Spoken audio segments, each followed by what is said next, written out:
ታሪካችን የሚጀምረው ሊና የምትባል አንዲት ወጣት ሴት በአንድ ቅንጡ ሆቴል ክፍል ውስጥ ከእንቅልፏ ስትነቃ ሲሆን ነገር ግን ከባድ የራስ ምታት እየተሰማት ስለነበር ትናንትና ሰክራ እንደነበር እንረዳለን። ግራ በመጋባት ዙሪያዋን ስትቃኝ በድንገት አይኖቿ አጠገቧ የተኛ ወንድ ላይ ያርፉና በጣም ትደነግጣለች። ወደ ቀድሞ ምሽት በማሰብ ስታስታውስ አንድ ደንበኛዋ በጣም እንድትጠጣ ያስገደዳት የንግድ ራስ ላይ እንደነበረች ታስታውሳለች። ትናንትና በሆቴል ውስጥ ስትንገዳገድ ከአንድ ሰው ጋር ትጋጭና የክፍላቸው ቁልፍ መሬት ላይ ይወድቃል። በዚህ ጊዜ በስካር መንፈስ የተሳሳተውን ቁልፍ እንዳነሳችው ከታሪኩ እንረዳለን። እንደሚታየው አልጋው ላይ ያለው ሰው የከተማው በጣም ሀብታምና ዝምተኛ ዋና ስራ አስፈጻሚ የሆነው ኢያን የሚባል ሰው ሲሆን ሊና ምንም አይነት ድምፅ ላለማሰማት እየሞከረች እሱ ከእንቅልፉ ከመንቃቱ በፊት ለማምለጥ ስለምትፈልግ በጥንቃቄ ከአልጋው ላይ ወርዳ በጣቶቿ ጫፍ ወደ በሩ ታመራለች። ነገር ግን እጀታውን ቀስ ብላ ስታዞር የበሩ ቁልፍ ድምፅ በክፍል ውስጥ ያስተጋባና የኢያን አይኖች ይርገበገባሉ።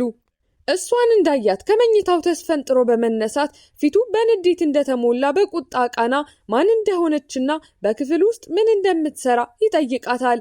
ከዚህ በፊት ብዙ ሴቶች ትኩረቱን ለማግኘት ሲሞክሩ ስላጋጠመውም እሷም እንደነሱ አንዷ እንደሆነች ይገምታል። የተፈጠረው ነገር ስህተት እንደሆነ እየተርበተበተች ስትነግረው ከቁብም ሳይቆጥራት ይንቃታል። በንቀት ተሞልቶ እንደ አንቺ ያሉ ብዙ ሴቶችን አይቻለው፣ ከክፍሌ ውጪ በማለት ያፈጥባታል። ሊናም በውርደትና በሀፍረት ተሸማቃ በፍጥነት ክፍሉን ለቃ ትወጣለች። በዕለቱ ኢያን ቢሮ ውስጥ ተቀምጦ እያለ ረዳቱ ከብዙ ዓመታት በፊት ለአያቱ የገባላትን ቃል ይኸውም የሊናን ቤተሰብ ልጅ ማግባት እንዳለበት ያስታውሰዋል። አያቱን በጣም ስለሚወዳትና እሷን ደስተኛ ለማድረግ ማንኛውም ነገር ስለሚያደርግላት ለጋብቻው ምንም አይነት ስሜት ባይኖረውም እንኳን ኢያን በቀረበለት ሐሳብ ይስማማል። ነገር ግን በዚያው ቅጽበት ረዳቱ አንድ ወሳኝ መረጃ ይነግረዋል። ይህም የሊና ቤተሰብ ንግድ መክሰሩንና ለገንዘብ በጣም እንደተቸገሩ ስለነበር የኢያን ቤተሰብ የሚያደርግላቸውን ለጋስ እርዳታና እርዳታው ጋር ተያይዞ የሚመጣውን ጋብቻ ከመቀበል ውጪ ሌላ አማራጭ እንደማይኖራቸው ግልጽ ይሆናል። ይህ በእንዲህ እንዳለ ሊና ወደ እናቷ መቃብር በማምራት ድንጋዩን እያሻሸች እማዬ የዲዛይነርነት ፈተናውን እኮ አልፌያለሁ፣ ልክ እንዳንቺ አሸናፊ ሆናለሁ ብላ ቃል ትገባለች። ነገር ግን ይህ ጸጥታ የሰፈነበት የሐዘን ጊዜዋ በአባቷና በእንጀራ እናቷ ይረበሻል። ቤተሰባቸውን ከገንዘብ ችግር ለማዳን ኢያንን እንድታገባ ጫና ይፈጥሩባታል። ነገር ግን ሊና አባቷ በእናቷ ላይ የፈጸመውን ክህደት በማስታወስ ጥያቄውን ወዲያውኑ ውድቅ ታደርጋለች። ጨካኙ አባቷ ግን የልጁን ደካማ ጎን ጠንቅቆ ስለሚያውቅ የእናቷ ቅርስ የሆነው የሐር ጨርቅ በማውጣት ካልተስማማች ይህ ውድ ቅርስ እንደሚሸጠው ዛቻ ይሰነዝርባታል። በዚህ ጊዜ የሊና ልብ በሐዘን ይሰበርና ምንም መውጫ ቀዳዳ እንደሌላት ሲገባት አይኖቿ በእንባ ተሞልተው ለመስማማት ትገደዳለች። ነገር ግን ከስምምነቱ በፊት ሁለት ጥብቅ ቅድመ ሁኔታዎችን ታስቀምጣለች። በምሬት ስሜት ውስጥ ሆና ጨርቁን ለአክስቷ መስጠት እንዳለበትና ከዚህ ሰዓት ጀምሮ በመሃላቸው ያለው የአባትና ልጅ ግንኙነት ማክተሙን ትነግረዋለች። ከቀናት በኋላ የጋብቻ ውሉን ለመፈረም ከኢያን ጋር ስትገናኝ እሱም እንደ በፊቱ እንደጠቆረና ስሜት አልባ ሆኖ ታገኘዋለች። ጋብቻቸው ለ3 ዓመት የሚቆይ የንግድ ስምምነት እንደሆነና ዋና ስራዋ በአያቱ ፊት አፍቃሪ ሚስቱ እንደሆነች ማስመሰል ብቻ እንደሆነ ይነግራታል። በተጨማሪም ከቤተሰቡ ሀብት 1 ሳንቲም እንኳን እንደማታገኝ ያሳውቃታል። በዚህ ጊዜ ሊና ምንም ሳታቅማማ ያንተን ንብረት አልፈልግም፣ በምላሹ አንተ በግል ህይወቴ ውስጥ ጣልቃ አትገባም በማለት በቆራጥነት ትናገራለች። በቀጣዩ ትዕይንት ኢያን ሊናን ከአያቱ ጋር ለማስተዋወቅ ወደ ቤተሰቡ መኖሪያ ቤት ይዞ ይሄዳል። ትወናቸውን አሳማኝ ለማድረግ ሲራመዱ እጁን በትከሻዋ ላይ በማሳረፍ እንደሚዋደዱ አስመስሎ ይጠጋታል። አያቲቱ ወዲያውኑ በሊና ይማረኩና በሞቀ ፈገግታ ልክ አያትሽን በወጣትነቷ እንደነበረችው ጊዜ ትመስያለሽ በማለት ያሞግሷታል። ጊዜ ሳያጠፋ በኢያን መጪው የልደት በዓል ላይ መተጫጨታቸው እንዲያደርጉ ሐሳብ ያቀርባሉ። እንዲያውም ስለ ቅማያት ልጅ ፍላጎታቸው በደስታ ማውራት ሲጀምሩ ይህም ለሊናም ሆነ ለኢያን ትልቅ የውጥረት ስሜት ይፈጥርባቸዋል። ከጉብኝቱ በኋላ ወደ አንድ ውድ የጌጣጌጥ መደብር በሚያመሩበት ወቅት አሁንም በመጥፎ ስሜት ውስጥ ያለው ኢያን ቀለል ያሉ ልብሶቿን በማየት ይተቻል። የወይዘሮ ኢያን ልትሆኚ ነው ብሎ በማሾፍ ይነግራታል። ነገር ግን ሊና ሳትደነግጥ እኔ በየቀኑ እንደዚህ አይነት ልብሶች ነው የምለብሰው ብላ በራስ መተማመን ትመልሳለች። ቪዲዮውን እዚህ ድረስ ከተመለከታችሁ ተመችቷችኋል ማለት ነው። ቪዲዮውን ላይክ ቻናሉንም ሰብስክራይብ ማድረግ እንዳይረሳ እንላለን። ወደ ታሪካችን ከሱ ጋር ተጨማሪ ጊዜ ማሳለፍ ስላልፈለገች በፍጥነት አንድ ቀለል ያለ ቀለበት ትመርጣለች። ኢያን ግን እንደሷ ያሉት ሴቶች ለገንዘብ ማንኛውም ነገር እንደሚያደርጉ ስለሚያምን ምርጫዋን በንቀት ያጣጥለዋል። ይህ ለሊና ትዕግስቷ ማብቂያ ነበርና አይኖቿ በንዴት እየተንቀለቀሉ ስለ ቀለበቱ መጠን ከቁብ አልቆጥረውም፣ ግድ የሚለኝ ስለ ስሜት ነው፣ ይህም በአንተ ላይ በግልጽ የሌለህ ነገር ነው ብላ በቁርጠኝነት ትነግረዋለች። ቃላቶቿ በመጨረሻ እሱን የጎዱት ይመስል የንቀት ፈገግታው ከፊቱ ላይ ይጠፋና ሁሉም ሰራተኞች ከሱቁ እንዲወጡ ያዛል። እሷን ለማስፈራራት እየሞከረ በጣም ቢጠጋትም እሷ ግን ዞራ ከመውጣቷ በፊት በቦታው ጸንታ እያፈጠጠች ትቆማለች። በኢያን አእምሮ ውስጥ የጥርጣሬ ዘር ስለተዘራ የጥፋተኝነት ስሜት መሰማት ሲጀምር በዚያ ምሽት በሆቴል ውስጥ በትክክል ምን እንደተፈጠረ ረዳቱን እንዲያጣራ ያዛል። ከትንሽ ቆይታ በኋላ ረዳቱ ሊና እውነቱን እንደተናገረችና ሙሉ በሙሉ በአጋጣሚ የተፈጠረ ነገር እንደሆነ ያረጋገጠውን መረጃ ሪፖርት ያደርጋል። በስህተት እንደፈረደባት የተረዳው ኢያን ይቅርታ መጠየቅ ቢፈልግም በጣም ኩሩና የተመናቸከ ስለሆነ አንድ ትልቅ የአበባ እቅፍ ይገዛና እሷ ስትመጣ ሲያያት ድፍረቱን በማጣት ይደበቃል። በድብቅ ሲመለከታት በአንድ ሱቅ መስኮት ውስጥ ያለን የሚያምር ቀሚስ በናፍቆት ስትመለከት ያያል። የሱቅ ጠባቂው ልብሱ በሟች እናቷ እንደተሰራ ነገር ግን አስቀድሞ እንደተሸጠ እየነገራት እንደሆነ እንረዳለን። ሊና በሐዘን ከሄደች በኋላ ኢያን ወደ ሱቁ ተመልሶ ቀሚሱን ይገዛላታል። በኋላም ቀሚሱን ሊሰጣት ወደ ኩባንያ ቢሮ እንድትመጣ ይደውልላታል። ነገር ግን እሷ እንደደረሰች የማደጎ እህቱ ሚራ ባልተጠበቀ ሁኔታ ትመጣለች። ሚራ የሚያምረውን ቀሚስ ስታይ ወዲያውኑ ለእሷ የተዘጋጀ ድንገተኛ ስጦታ እንደሆነ በጉጉት ታስባለች። ኢያን ግን ይህ ቀሚስ ላንቺ አይደለም ብሎ በግልጽ ይነግራታል። ሚራ በግዳጅ ፈገግ ትላለች፣ ነገር ግን አይኖቿ ጥልቅ ቅናትን ያሳያሉ። ሊና በመጨረሻ ቀሚሱን ስትቀበል ፊቷ በንጹህ ደስታ ያበራል። በዚህ ጊዜ የእንጀራ እህቷ ሀና ጣልቃ ትገባለች። ሀና ሊናን ለማንቋሸሽ ብትሞክርም የሊና አዲስ ጓደኛ የሆነችው አሪያ የተባለች ጠንካራ ሞዴል በድፍረት ተከላክላ አፍታስ ይዛታለች። የኢያን ታላቅ የልደት በዓል ምሽትም ይደርሳል። እንግዶች ሲቀላቀሉ ቀናተኛዋ ሚራ የተፈጠረውን ክፍተት በመጠቀም ሊናን በማታለል ወደ አንድ ጨለማና ቀዝቃዛ ማከማቻ ክፍል ውስጥ ወስዳ ትቆልፍባታለች። በዋና መድረክ ላይ ኢያን ንግግሩን ይጀምራል። የእሱን እጮኛ ሊያሳውቅ ይዘጋጃል። በእሱ ፍቅር ክፉኛ የተለከፈችው ሀና እሷን ሊጠይቃት እንደሆነ በስህተት ስለምታምን በልበ ሙሉነት ወደ መድረኩ ትጓዛለች። ነገር ግን እሷ ወደ ጎን ስትደርስ የቤቱ በሮች በድንገት ይከፈቱና በተጨነቀችው አሪያ ነፃ የወጣችው ሊና በእናቷ ቀሚስ በጣም አስደናቂ መስላ ትገባለች። ክፍሉ በሙሉ ጸጥ ይላል። ሁሉም ግራ ይጋባል። ነገር ግን የኢያን አይኖች ሊና ላይ ያርፉና ሀናን ሙሉ በሙሉ ችላ ይላታል። በቀጥታ ወደ ሊና በመሄድ እጇን ይዞ ወደ መድረክ ይመራታል። ለተደናገጠው ህዝብም ይህች እጮኛዬ ናት ብሎ ያስተዋውቃል። ሀና በህዝብ ፊት ተዋርዳ ፊቷ በንዴት ይቀላል። ህገወጥ ልጅ ነች ብላ በመጮህ መጠጧን በሊና ቀሚስ ላይ ትደፋባታለች። በዚያ ቅጽበት የሊና አባትና የእንጀራ እናቷ ገብተው ሀናን ለመከላከል ለህዝቡ ይዋሻሉ። ሊና በሁኔታው በጣም ተጨንቃ መሸሽ ትፈልጋለች። ነገር ግን ኢያን ከጎኗ ጸንቶ ይቆምና የአባቷን አይን እያየ ሊና ልጅህ ናት ወይስ አይደለችም ብሎ ያፋጥጠዋል። ከዚያም ሊናን ብቻ እንደሚያገባ ለሁሉም ይናገራል። ከተሰበሰቡት ጋዜጠኞች ይጋርዳትና ከግርግሩ በሰላም ያወጣታል። አዲሶቹ ጥንዶች እንዲቀራረቡ ለመርዳት የኢያን አያት ወደ አንድ የግል ደሴት ለጉዞ ትልካቸዋለች። እዚያም ፎቶ እየተነሱና ቀስ በቀስ እየተቀራረቡ የፍቅርና የሰላም ቀን ያሳልፋሉ። ነገር ግን ኃይለኛ አውሎ ነፋስ ሲመጣ ጉዟቸው ሳይጠበቅ ይራዘምና ሌሊት በደሴቱ ላይ እንዲቆዩ ይገደዳሉ።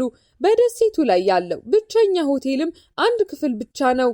ምሽቱ በሚያስጨንቅ ነገር ግን በማይካድ ውጥረት የተሞላ ነበር። ሊና ሻወር ከወሰደች በኋላ ኢያን በአጋጣሚ ፎጣዋን ሲስበው ልብስ ለብሳ ስላገኛት በጣም እፎይታ ይሰማዋል።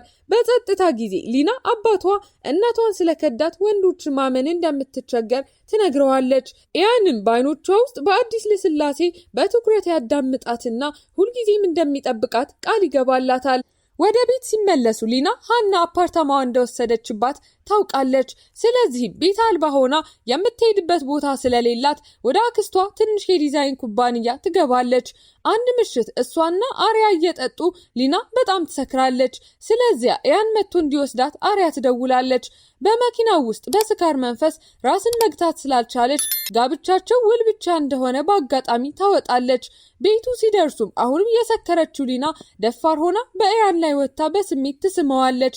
እሱ በድፍረቷ ይደነግጣል። ነገር ግን ከአፍታ በኋላ እሱም መልሶ ይስማታል። ወዲያውኑ ወደ ጥልቅ እንቅልፍ ውስጥ ትገባለች።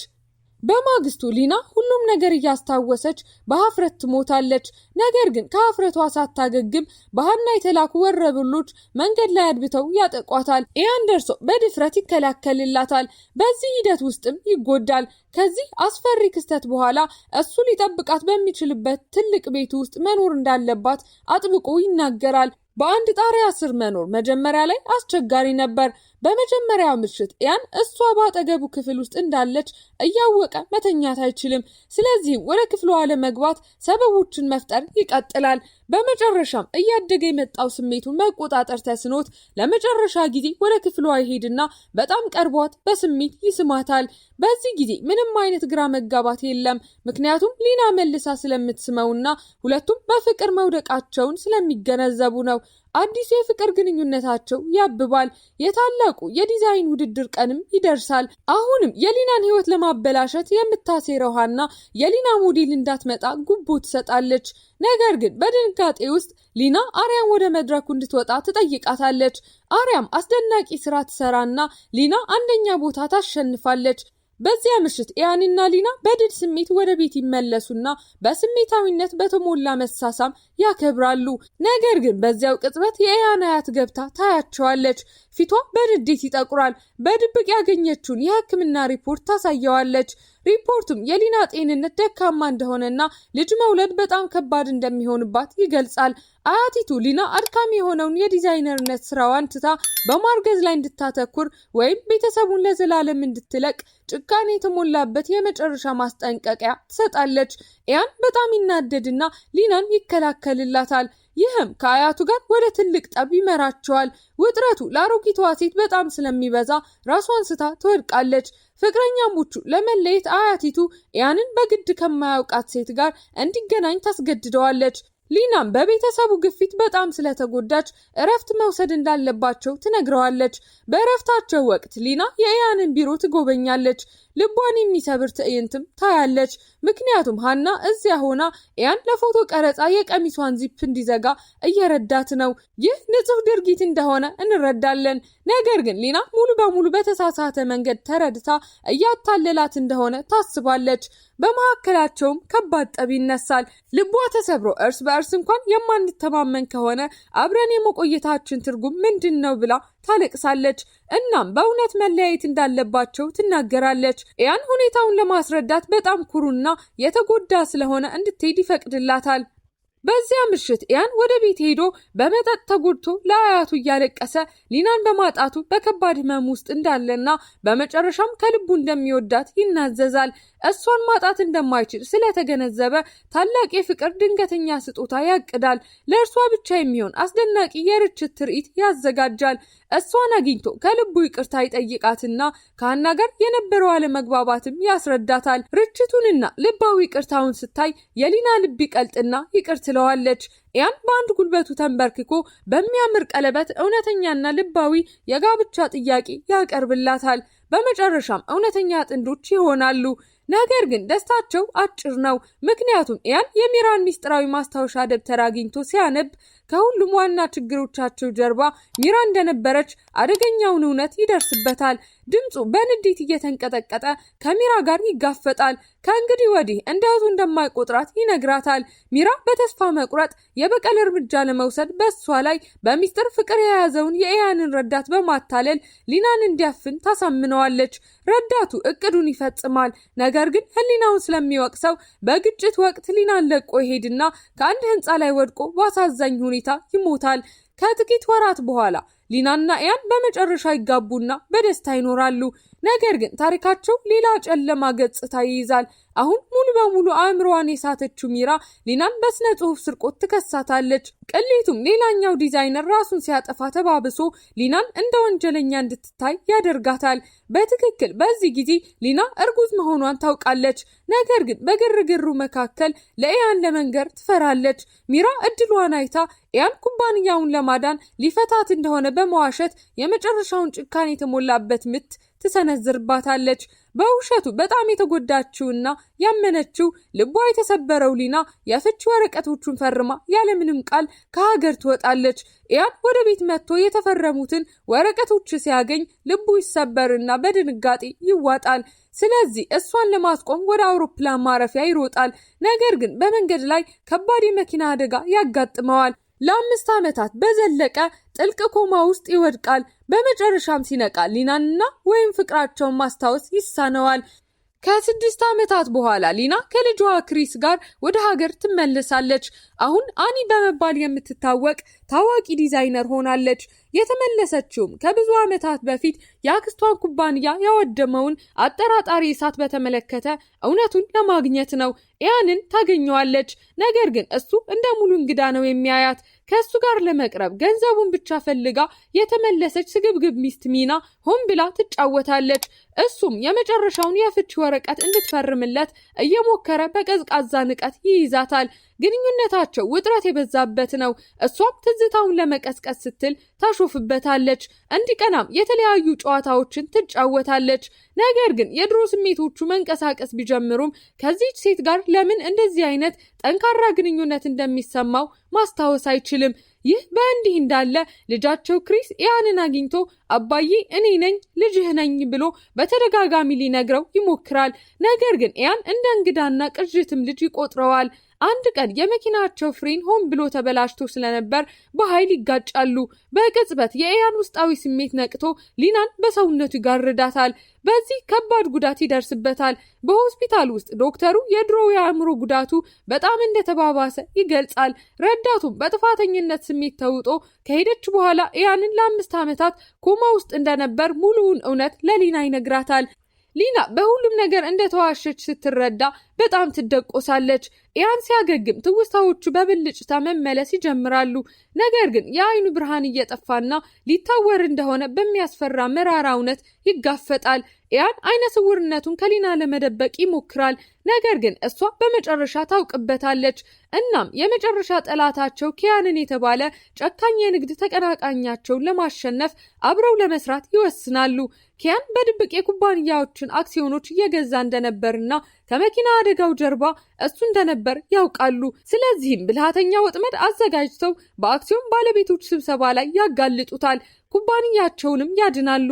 ነገር ግን ኪያን አንድ የመጨረሻ ተስፋ የቆረጠ እርምጃ ይወስድና ኢያንን አፍኖ ወደ አንድ የተተወ የግንባታ ቦታ ይወስደዋል። እዚያም አሳዛኝ ሚስጥር ይገልጻል። ሁለቱም ወላጅ አልባ እንደነበሩና ኢያን ወላጆቹን ኪያንን በጉዲፈቻ እንዲወስዱት ቃል ገብቶለት እንደነበር፣ ነገር ግን በምትኩ ሚራን እንደወሰዱ በማውሳት ያለፈውን ታሪክ ይነግረዋል። የዓመታት ንዴቱ እየተነፈሰ ሳለ ክሪስ አባቱን ፍለጋ ይመጣና መሬቱ በድንገት ይናዳል። ኢያን ማየት ባይችልም በደመ ነፍስ ተንቀሳቅሶ ልጁን ወደ ደህና ቦታ ይገፋውና ራሱ ወደ ጥልቅ ጉድጓድ ውስጥ ይወድቃል። የኢያንን ክሪስ ወዳድነት፣ ነፃ የሆነ መስዋዕትነት ሲያይ ኪያን በመጨረሻ በጸጸት ይዋጥና ፖሊስ መጥቶ በቁጥጥር ስር ያውለዋል። ከጥቂት ወራት በኋላ የኢያን ቀዶ ጥገና ሙሉ በሙሉ ይሳካለታል። የአይኑ ብርሃን ሙሉ በሙሉ ይመለስለታል። ሁሉም ትዝታዎቹም ስለተመለሱ ቤተሰቡ በመጨረሻ እንደገና ይገናኛል። ሊና በሁለተኛ ልጃቸው እርጉዝ መሆኗን ትገልጻለች።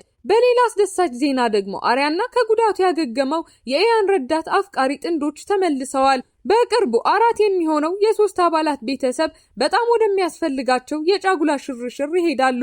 ኢያንና ሊና በባህር ዳርቻ ላይ የፍቅር መሳሳም ሲለዋወጡ ክሪስ ሾልኮ ቀርቦ አይናቸውን በጨዋታ ይሸፍንና እነዚህ ሽማግሌዎች በጭራሽ አይለወጡም ይላል። በዚህ ጊዜ ከዓመታት ህመምና አለመግባባቶች በኋላ ቤተሰባቸው ሙሉ ሆኖ ፍቅራቸውም ከመቼውም ጊዜ በበለጠ መጠንከሩን ስናይ ፊልሙ ይጠናቀቃል።